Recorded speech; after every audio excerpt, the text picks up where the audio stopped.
Janvier 1954.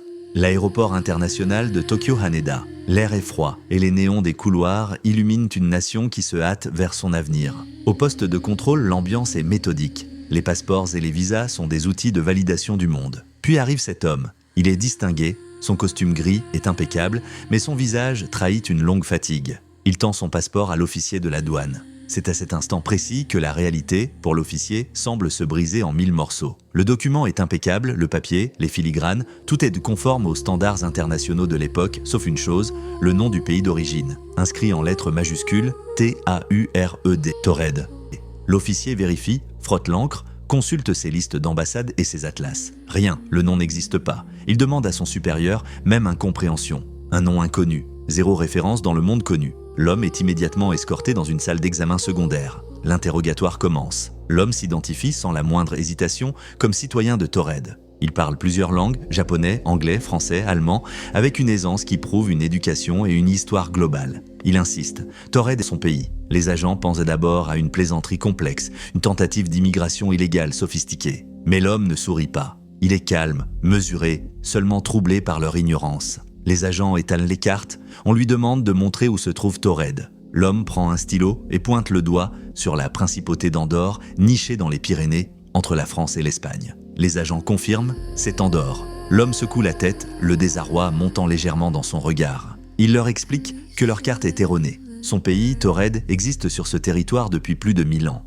L'appellation Andorre lui est totalement étrangère. C'est là que l'improbable devient palpable. Ces documents ne sont pas falsifiés, ils sont simplement incompatibles avec notre réalité. Son permis de conduire, sa monnaie, même son carnet de chèques portent les insignes de Tored. Le plus déroutant, son passeport contient des tampons d'entrée et de sortie provenant de plusieurs nations que nous reconnaissons. L'Italie, la France, la Libye, des douaniers, ailleurs dans le monde, avaient donc validé ce passeport. Comment un pays qui n'existe pas peut-il obtenir un tel historique de voyage? Face à cette impasse, les autorités japonaises prennent une décision drastique. Il est trop dangereux de le relâcher, trop troublant de le laisser sans surveillance.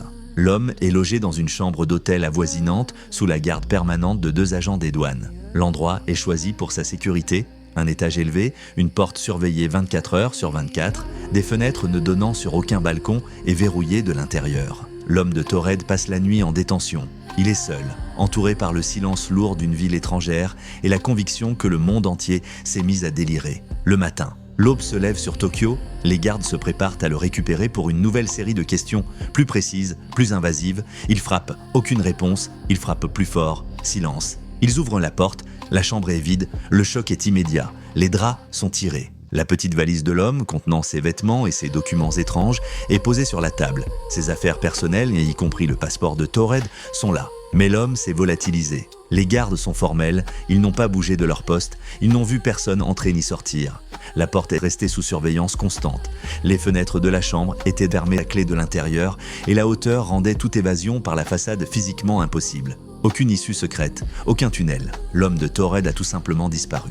Comme s'il n'avait jamais été là. Le vide créé par cette disparition est plus assourdissant que sa présence initiale. Les autorités tentent de retrouver toute trace de lui. On interroge le personnel de l'hôtel, on vérifie les registres d'entrée, on interroge les chauffeurs de taxi. Rien. L'homme semble s'être effacé des archives du réel. Les documents et les procès-verbaux de l'interrogatoire sont rapidement classés, puis, selon la rumeur, supprimés ou égarés. Un événement qui s'est produit, mais dont la trace doit être recouverte. Ce récit, bien que marginalisé par les médias officiels, trouve une résonance puissante dans l'imaginaire collectif. Sa force réside dans son élégance.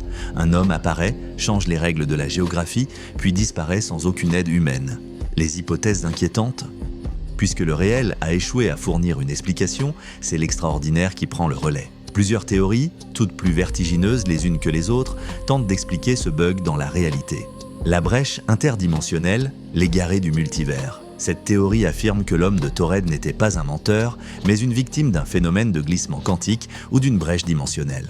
Son pays, Tored, existe bel et bien, mais dans un univers parallèle où les événements historiques et les noms géographiques ont évolué différemment. Le fait qu'il ait pu voyager entre ces dimensions et que son passeport ait été validé par d'autres pays de notre monde suggère que les réalités se chevauchent de manière irrégulière. Sa disparition n'était pas une fuite, mais un rappel. Le phénomène qui l'a amené à Tokyo s'est inversé, l'aspirant hors de notre continuum pour le ramener vers le sien. Ses affaires sont restées derrière parce qu'elles appartenaient matériellement à notre dimension, mais l'homme, lui, était un passager de passage.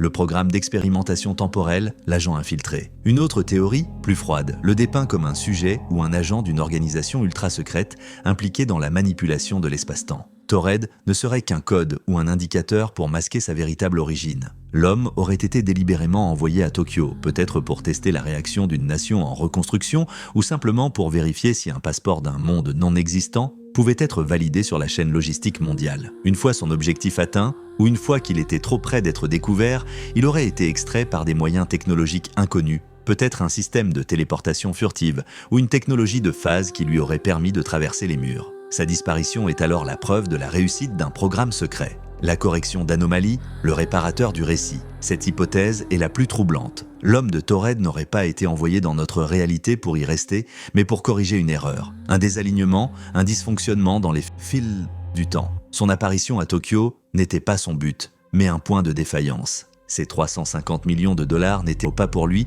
mais l'effet secondaire de sa tentative de réparer l'anomalie économique ou politique qui l'avait fait dévier. Une fois que son rôle, même involontaire, était achevé et que le bug était neutralisé, le système lui-même l'a effacé, rétablissant la cohérence historique. D'où l'absence totale de traces après son départ, notre réalité a été restaurée et son existence a été rétroactivement annulée. L'homme de Taured, avec ses papiers d'un pays qui n'a jamais existé pour nous, reste une fissure dans le mur du temps. Il n'a laissé derrière lui que son passeport d'un autre monde et le doute lancinant qui maintient la légende vivante. Une histoire qui nous rappelle que l'ordre et la logique de notre monde pourraient être, à tout moment, révoqués. Si vous voulez plus de récits incroyables comme celui-là, n'hésitez pas à vous abonner, à liker la vidéo. Vous pouvez aussi la booster maintenant. Ça donne de la visibilité à la chaîne qui est encore jeune et qui, de fait, passe encore sous les radars de l'algorithme de YouTube.